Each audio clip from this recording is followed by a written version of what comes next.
Hello everyone and welcome back to Hippie Flower Girl. So today I've brought you out into my garden and I'm going to be telling you how we are prepping our first vegetable growing season. This is the first time we're actually going to try and produce vegetables for our household. So follow along and let's get started. So the first thing we did was wait for the Livingseeds catalog. When we received it, we went through it and then we chose 25 seeds that we wanted to grow. Over here, we have our 25 seeds that we chose. We chose a variety. We tried to go for short and long days until harvest. And then we also just tried to choose things that we would actually grow and things that we like. So over here, you can see there's quite a lot of information. So we took that information and then we compiled it into an Excel spreadsheet. My partner did most of it because he's an amazing at Excel. So, and this is just so that the information is easier to access and it's easier to use and we can plan properly. So as you can see, there's quite a lot of information that we had to compile and that we have to consider when we start growing. So a big thing that we want like to try this year is do companion planting. So we do have some broccoli and cauliflower, cabbage and beans that we are growing. So obviously we grew the beans a bit late in the season and they didn't grow as strong, but they also got a pest. So the beans got aphids and then the cabbage, broccoli and cauliflower, they got whitefly. So we are trying to minimize the amount of pests by companion planting. Um, so for companion planting, there are a few things that we are considering. So the first thing is the plants that work well with each other. We would like to group them together. The plants that have the same pests, we would like to separate them and plant them in different areas of our gardens in the event that we do have a pest, that it doesn't destroy everything in that one area. We're also going to divide up the varieties. So let's say we have two varieties of tomatoes, we'll plant one variety at the top of the garden and another variety at the bottom of the garden, just to minimize the damage that pests can cause. What we're also going to be doing is we're going to be adding beneficial flowers and herbs to attract pollinators, predatory insects, and also deter the pests that will be eating our garden. So I've taken the information and I compiled it into our garden plan. So you can have a look over here. So over here we have the layout of our garden. Garden bed 5 is being used by brassicas. Garden bed 3 is just there for any excess seedlings that doesn't fit into the garden beds. Here we have our first group. So this is using the three sister methods.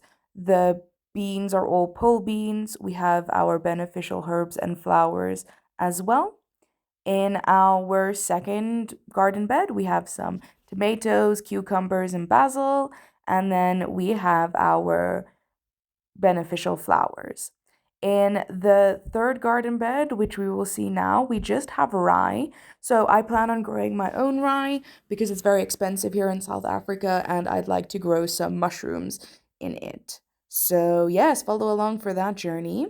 Over here, we have our garden bed number 4. So, here we have some peas, some carrots, and some pumpkin, as well as some beneficial flowers and herbs.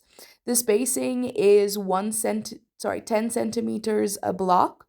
Here we have some more. I use ChatGPT to help me with the spacing and then just also give me some information on which to plant first. And here we have garden bed 8 and 9, just another mixture of things. So I've tried to separate the different types so that they're not all in the same garden bed. And then over here we have our first Hugo Culture Hill. So you can see there are only 2 watermelon in here. If we provide vertical support, then we will add more, but for now it can only contain 2. Then we have our second Hugo Culture Hill. So here we have some peanuts and carrots and tomatoes. We want peanuts for a snack, so we decided let's try and grow it. Then in our third Hugo Culture Hill, we just have some pumpkins and some beans and some pretty flowers to attract pollinators and deter pests. This Hugo Culture Hill doesn't get a lot of sun, so We're not going to look at succession planting just yet because we do not know how long our germination is going to be and how accurate it is going to be for us in terms of the days until harvest. Oh, hi, kitty cat. Oh, my little kitty cat came to say hi. This is Winter. Yeah, she's probably going to be sitting in a tree soon. Okay. Hi, Win Win. You gonna say goodbye? Okay. So, yeah. So this is how we plan to germinate our seeds. So we are going to start them all indoors just because it's still July and it's still quite the peak of winter. So we don't want them to die due to frost. We did have frost a couple of days ago, and they killed our beans and our pumpkin, which we're quite sad about, but you live and you learn. So we're going to be starting them off in seedling trays. So we're using some reusable materials like toilet paper rolls and newspaper to create our little seedling starters. Our germination mix is consisting out of perlite, vermiculite, cocoa coir, and worm casting. So we're just going to do equal parts of all of that. Then we are going to place our cucumber seeds, some of our tomato seeds, and our peppers and chili seeds on a heat pad. This is said to aid in the germination rate, so we'd like to check that out. So I will be watering the seeds basically every day or just checking them every day to see if they do need water. And when they're big enough, then we will transplant them outside into the garden bed. So our garden beds have kind of been prepped, but not completely.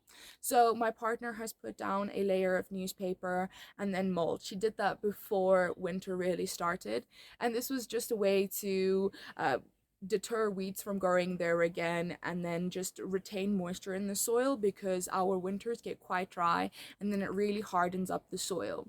So what we're going to do is we're going to put a layer of compost down, and then we are just going to plant directly into that. We know that it might not provide the best results, but we do not want to till and disturb the environment within the soil.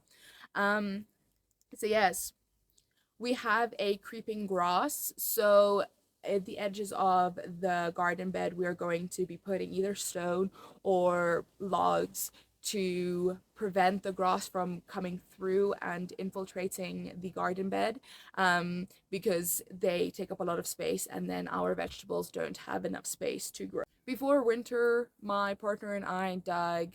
Okay, I helped him with one and he did the other two by himself. But we dug ditches and then we filled it with some logs, some soil, some leaves, some grass. And we basically created some hugelkultur heels. So if you're interested in that, please follow along to see how our first hugelkultur heel does. So in order to prep that, we're just going to put some compost on top of it and then plant the plants there.